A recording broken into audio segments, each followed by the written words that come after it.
Hey guys, Mark Lyon here, Lion Horse. And today I got a little topic for our Friday philosophy, and it's never and always. And heard somebody say the other day, never do this or always do that, and yeah, always kind of grated against my grain a little bit. And I was thinking, no, not really.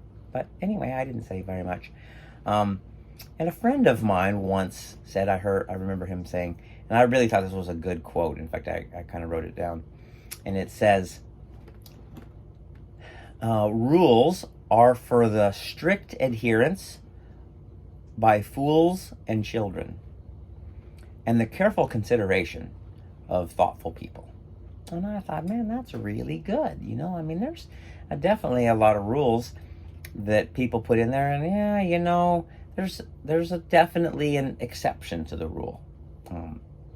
And so anyway, today we're going to talk about a couple of those, give you a couple examples, and then what I'm going to do is I'm going to start putting some of these in my Tuesday tips. So we're gonna talk about two of them that I'm gonna discuss in the next few weeks. So anyway, one of them that you guys in the horse world will understand is never walk behind a horse. And of course, anybody that's been around horses for very long knows that, yeah, there's quite a few exceptions to that rule. And it's good if you're a kid and you don't know what horses you should be able to walk around and what horses shouldn't. Yeah, maybe just never walk behind one, because you could, if you walk around behind the wrong one, it can kill you, especially if you're a kid like that. It might be end of story. So until the child, or even maybe not the child, maybe the person that's just getting into horses, maybe until they have some experience and some education on what horses, or the signs horses are uncomfortable with a person, until you know those, maybe just don't walk around behind one. So, that's a good idea for the inexperienced person, or the child that's not familiar with it. Then, when you get a little older and you get a little bit more experience, like I walk around behind horses all the time, and I know I've seen most of the people that are above a 4 or even a 3 or 4 on a scale of 1 to 10. If you're above a 3 or 4 with horses, you probably feel pretty comfortable walking around behind one, and you know when it's okay and when it's not. And there's lots of horses that I wouldn't walk around behind. There's a lot of Mustangs and even a lot of domestic horses. They're pretty worried, and I'm not walking around behind it. They've told me, don't walk around behind me. I'm not comfortable with you there. So I'm not gonna. And then there's other horses that they're like, yeah, you're fine. And the skill is knowing which one. So that's one. The other one is never wrap the rope around your hand. And I was at a clinic the other day, and I was doing a little groundwork with a horse, and he was kind of a little bit of a booger, I mean, he just wasn't he was pulling on the rope a little bit and dragging this lady around. So anyway, I was doing some groundwork with it, and I wrapped the rope around my hand. And there was a couple people that were aghast at that, and they were like, we're never supposed to wrap the rope around your hand. And I said, well, unless you know how to do it properly, you probably shouldn't. And they said, well, no, it's never.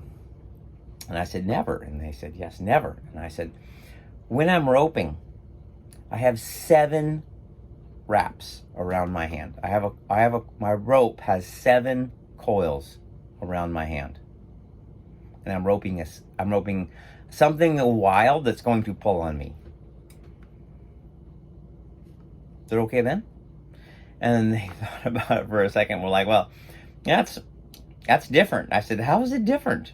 Like, I have 1 wrap around my hand with a lead rope, a soft 1/2-inch lead rope. And the other one's a 5/16 lariat that's pretty hard. And I've got 7 wraps. And they were like, yeah, I don't know.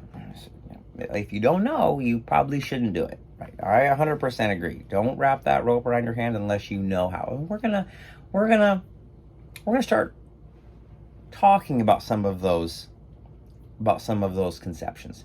And the other one I thought was kind of interesting was there was a person, and they were writing English, and she was quite a bit taller than me, 6'1", 6'2", something like that. She was riding a horse that's, Oh, if it was 15 hands, it was a stretch. It was probably 14, 2, something like that. Yeah, not a 15 hand, horse. Anyway, she goes to get off, and she kicks her foot out of the stirrup, swings her leg over, kicks her foot out of the stirrup, and then jumps off. And I ask her, how come she just didn't get off regular? And she said, well, you're never supposed to get off that way. That's not safe. And I said, who told you that, and when? And she said, well, when I was learning to ride, they told me never, always, put your leg over, lean over the saddle, kick your feet free, and then jump down. I said, how old were you? She goes, 12, 13. I said, Anyway, it's a common dismounting method used by the English people, and there's nothing wrong with it. Absolutely nothing. Also, I think the problem is we've forgotten why we were taught to do that. Well, when you're 12 and your legs aren't long enough to have one of them on the ground and the other one in the stirrup, then yes, you probably need to dismount like that. Particularly if you're riding some English horses that maybe are a little spirited. Maybe they're not as quiet as we'd like them to be.